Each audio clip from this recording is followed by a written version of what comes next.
Hey everyone, I'm Thomas, a 29-year-old real estate agent in Chicago.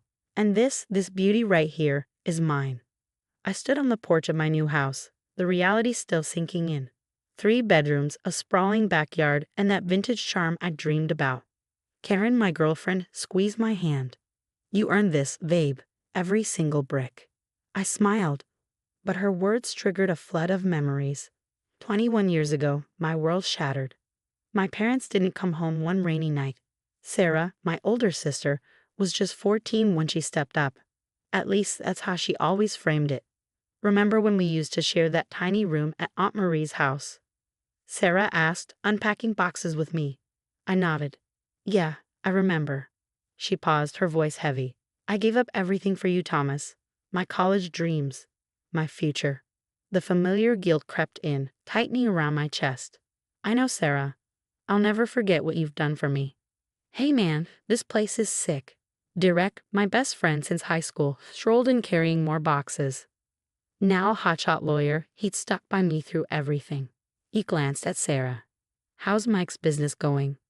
Her face stiffened. Oh, startup challenges. Karen and Linda, Sarah's oldest friend, exchanged uneasy looks. Lately, Linda acted strange whenever Sarah brought up money. Later, Sarah cornered me in the kitchen. Thomas, Mike's business is in a rough patch. Just temporary. Maybe a small loan. Sarah, I just helped last month. We're family. I changed your diapers, remember. Her tone turned sharp, the way it often did when she didn't get what she wanted. That night on the porch, Karen found me. Thomas, I need to tell you something. At the hospital. Sarah came by last week asking about my salary. Said she was my sister-in-law and needed it for a family emergency. What? Why would she? Thomas. Linda's voice cut in. She stood hesitantly at the door. There's something you need to know about Sarah. Not now, I said as Sarah appeared behind her, shooting Linda a look that froze her in place. Thomas, Sarah began, her voice dripping with sweetness. Mike and I were thinking, your guest room would be perfect for us. Just until the business picks up. I stared at her, the guilt and gratitude warring inside me. I'll think about it. But something felt off. Karen's words about Sarah's visit to the hospital echoed in my head. The next morning, I noticed some mail was missing. Bank statements and house documents. My gut twisted. Then Derek called. His tone was grim. Thomas, we need to talk. I found something about Sarah's past. By the time our weekly family call rolled around, Aunt Marie's speakerphone crackled with Sarah's voice. Thomas barely helps the family anymore. Thinks he's too good for us now with his fancy house. That's not true, I said, but my relatives had already bought her lies. The next day, Derek barged into my office waving papers. Remember how Sarah said she quit college to raise you? She didn't quit. She got kicked out. Academic dishonesty. Forged documents. It happened months before your parents' accident. That's impossible. She always said. She lied. Stop letting her manipulate you. That evening, I walked into my living room to find Sarah lounging like she owned the place. Oh, good, you're home. Mike and I were just deciding which room would be best for us. What are you talking about? Well, since you're doing so well, unlike some of us who sacrifice everything for family. Sarah, I never asked you to. No, you just got to live your life while I gave up mine. She gestured around my house, her voice rising. And now look at you, big shot real estate agent while your own sister can barely make rent. Karen stormed in, her face flushed. Thomas, look at this. She held up Sarah's purse, revealing stolen bank statements and house documents. You went through my stuff. Sarah shrieked. Thomas, control your girlfriend. Later that night, Linda appeared at my door, her face pale. I can't stay quiet anymore, Thomas. Sarah's done this before. Remember the Hendersons? She manipulated them into signing over their vacation home, promising to pay the mortgage. They lost everything. Why didn't you tell me sooner? I asked, my voice breaking. She threatened to expose my struggles with addiction if I ever said a word. But I can't watch her destroy another family. Linda's voice trembled as she placed a folder on the table. The next morning, a legal notice arrived. Sarah was suing me for my house. The claim? That she'd invested her life savings into my education and deserved compensation. She's trying to get ahead of the truth coming out, Derek explained, spreading more papers across the dining table. Classic manipulation. She knows we're onto her lies about college. Karen walked in, pale-faced. Thomas, your sister just posted online. She's saying you're trying to make her homeless after she raised you like her own son. And people, they're believing her. My phone buzzed. Another relative calling to shame me. The sister I thought I knew, the one I believed sacrificed everything for me, never existed. All those years of guilt, all the attempts to repay a debt that was built on lies. I'm not letting her win. I told Karen firmly. It's time everyone knew the truth.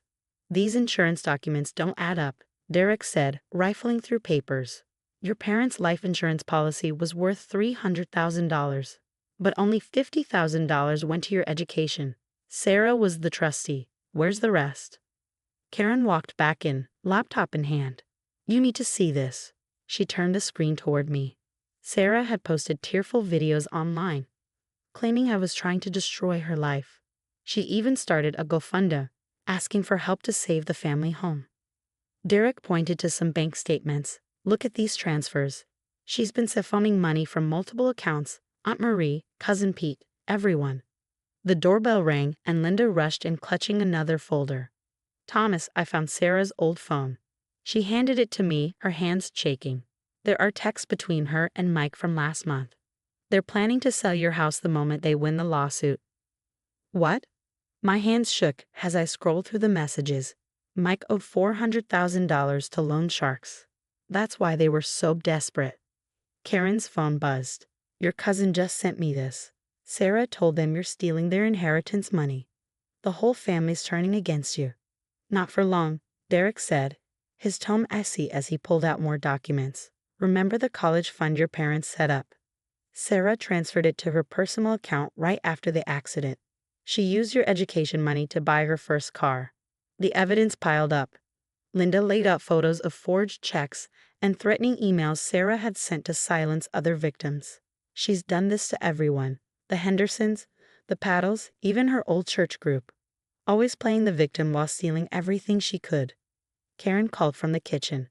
Thomas, Mike just called the office looking for Sarah. He's drunk, ranting about bookies coming after them. He admitted they're filing for bankruptcy. As if on cue, my phone buzzed with another notification. Sarah had posted again. My own brother is trying to destroy my reputation after I gave up my whole life for him. Please help us save our family home from his greed. Karen scrolled through the comments. People are actually sending her money. Not just money, Derek said, pointing to his screen. She's collecting loans from half the neighborhood. They think she's helping you with medical bills or something. Linda played a voicemail.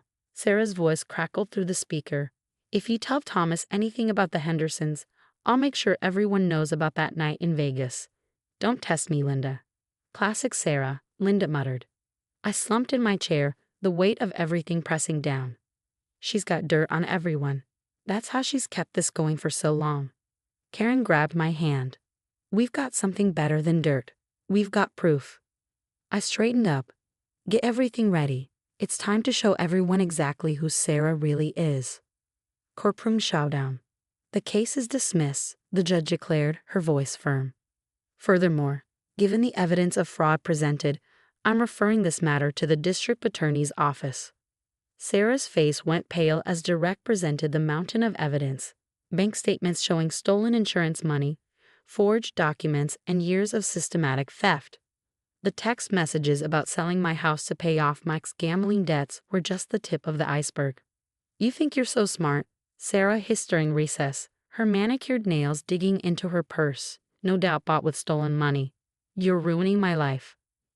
No, Karen stepped forward, her voice cutting. You did that yourself. She handed over another stack of papers. Remember your job at Midwest Insurance? They're very interested in how you process fake claims for years. Every single one has your signature.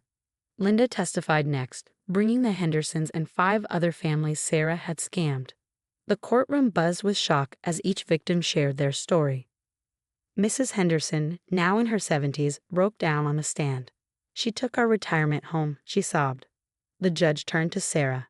Ms. Walker, your actions are reprehensible. The judge addressed Sarah, his voice heavy with disapproval. These allegations are extremely serious. The pattern of fraud presented here is unprecedented in my courtroom. Before anyone could react, the courtroom door burst open with a resounding bang. Mike stumbled in, his expensive suit wrinkled and stained, reeking of desperation. "They're coming for the house, Sarah," he slurred, panic etched across his face. "The bookies know about the lawsuit. They found out we were planning to sell Thomas's place." The room froze, the weight of his words hanging in the air. Sarah's composure shattered, her mask of control slipping. Everything crumbled fast after that. Her GoFundMe was shut down within hours, flagged for fraud after over 50 complaints poured in. Her tearful videos, once designed to garner sympathy, backfired spectacularly as people flooded the comments with proof of her scams. The district attorney's office launched a full-scale investigation, uncovering an insurance fraud scheme that spanned nearly a decade. The night everything changed, Sarah appeared at my door one rainy night, mascara streaking down her face. She looked like a shadow of the sister I once knew. "Mike left me. The bank's taking everything. Please, I'm your sister. You can't let this happen to me." I stared at her, the ache of betrayal overshadowing any lingering sympathy. "You stopped being my sister the day you stole from a 7-year-old orphan," I said, my voice cold. "Our parents would be ashamed." Karen, ever my anchor, uncovered even more evidence through Sarah's work computer. Years of fake insurance claims, all linked directly to her. Her company pressed charges immediately, vowing to help every victim recover their losses. "She's filing for bankruptcy," Derek informed me over coffee. "Between Mike's gambling debts, legal fees, and repaying her victims, she's lost everything, her money, her reputation. It's over." A final attempt. Sarah made one last desperate visit to my office, her eyes hollow and pleading. "I raised you. I gave up everything for you," she sobbed. "How can you do this to me?" I shook my head, the final remnants of guilt slipping away.